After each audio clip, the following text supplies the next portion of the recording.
So we're going to be doing a bunch of reading heading into today's Vancouver Canucks matchup against the Buffalo Sabres. This right here is a statement that was made by Thomas Drance. And it's one that's gotten a lot of Canucks fans talking because Drance's latest piece on The Athletic talks about why he is worried that the Vancouver Canucks cannot be trusted to make the right Quinn Hughes trade. Now, we did just make a video on this YouTube channel talking about the idea of Quinn Hughes over to New Jersey for a Jesper Bratt or a Nico Hischier or both or anything like that. And we're going to expand a little bit more on the New Jersey Devils angle of it all. But this article was dropped earlier this morning. It is a bombshell of a piece. I'm going to leave a link to it in the description. But because it is The Athletic, we're not going to go out there and read it in its entirety. It's paid for material. It's behind a paywall. What we can do, however, is take a look at some of the tweets that dissect parts of the article. Like this. Taj went out there and posted an excerpt from Drance's newest column. Unless Canucks ownership can grapple with what's led the franchise to this point and their role in it, the body of this organization will continue to rot from the head down.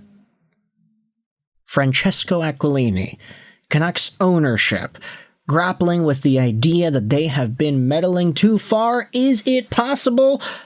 I'm not sure. But where exactly does this conversation start out? Well, let's go back over to Taj's Twitter account. He ends up diving into some of the things that Drance said on Halford and Bruff. For example, this was from earlier this morning as well. Thomas Drance said on the program, "I have never been as hopeless for the future of this franchise as I was when I finished reading that Gary Mason column." That's not a shot at Mason, though. "I thought it revealed a level of capricious idiocy which is at odds with any chance of this franchise succeeding going forward.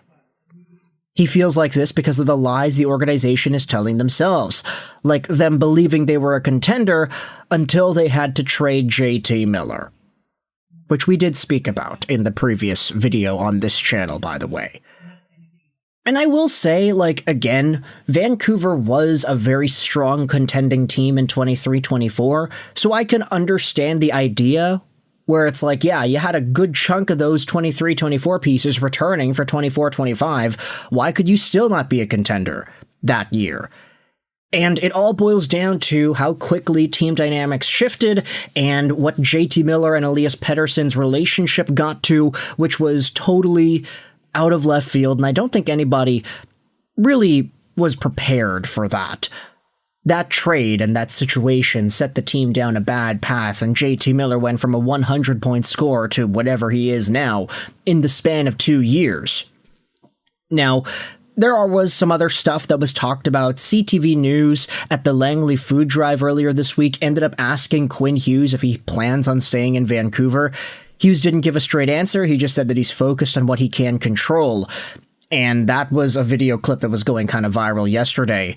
But aside from what was talked about over here on Taj's Twitter account, there was another quote from the Drance piece from The Athletic. Drance said this, that Gary Mason's articles are the closest we've come over the years to getting any sort of window into the often tortured logic guiding what we might far too politely call decision-making at the ownership level for this dismal franchise. It all starts at the top, eh? Well, why exactly is this assessment even being tossed out there? What's the context? Well, in order to help us out, let's go over to the Canucks subreddit, because believe me, folks, the guys on Canucks are not having a good time today, ever since the Drance article was posted. Not because they vehemently disagree with it, but because you're seeing posts like, oh, hey, stop going to the games. We need a protest. Package Sherwood and Hughes and trade them to a contender. Bring Trevor Linden back. Brock Besser is a game-time decision versus Buffalo today. Okay, that's also bad news. Yeah, Brock Besser, eh? Demko comes back and Brock is out. This is the post that I wanted to go out there and read. Unless Canucks ownership can grapple with what led the franchise to this point and their role in it, the body of the organization will continue to rot. This was the best Drance segment I'd heard in years. The common theme for all these years of retooling is the damn owner.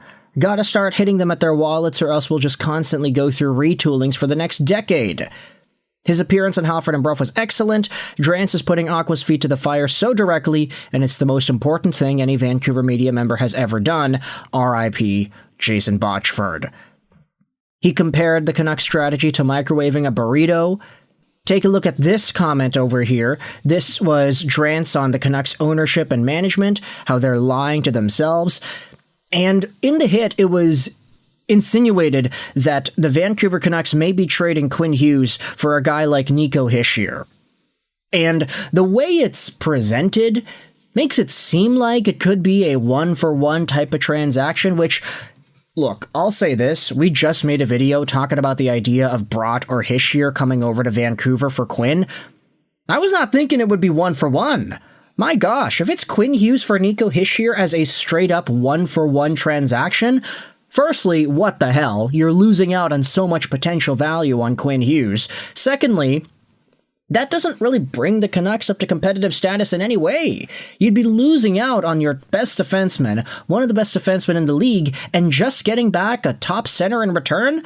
As good as Nico Hischier is, and I've expressed that quite passionately over the past few years here, trading him one-for-one for Quinn Hughes is not the move, and it would not be putting Vancouver in a much better position to contend in any respect by leaving Quinn Hughes off the roster and just adding that other guy. If you're getting Nico Hischier with a whole bunch of draft picks and a whole bunch of futures, then okay, I could live with that. I would be happy with Vancouver getting so much future value, but one-for-one? Hell no. That seems to be the implication and the way that it's talked about by Canucks fans in the comments section of this post. If the Canucks trade Hughes for Hischier, I would not want to be around me for a while. Hischier for Hughes straight across is about on par for this team. Honestly, I don't know why we're talking to New Jersey. We owe Quinn nothing. He can go there in 1.5 years. The Canucks should be getting a bidding war going for Hughes' services at 50% retained with anyone who thinks they are a contender. Going down to some of the other comments, as long as people pay and attend the games, Aquaman has no reason to change course, which I do think is a fair perspective as well. If the owner is getting the money he desires, and why does he have any reason to change the way operations are going down?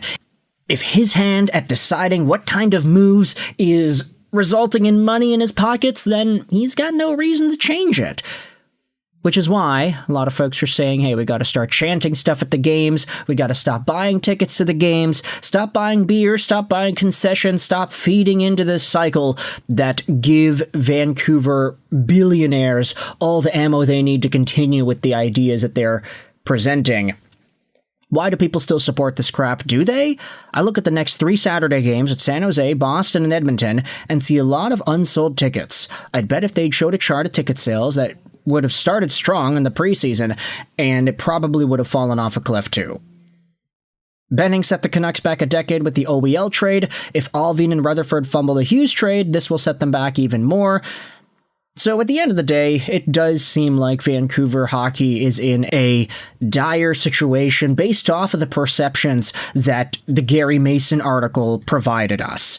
Now, with Thomas Drance expressing his worry on Vancouver potentially going all in on a Quinn Hughes trade that nets them a guy like Hischier and a bunch of other present assets, it really starts to throw more shade on the way Francesco Aquilini has managed this team, because there is no doubt the guy is getting involved. The way this team continues to get these players and these assets, and how there doesn't seem to be any long-term vision. This is why Thomas Drance compared Vancouver's strategy to microwaving an old burrito. Let me know your thoughts in the comment section below about the worry on Vancouver's path with the Quinn Hughes trade and whether or not they're going to be able to actually get it done properly. I hope you enjoyed this video. And bye.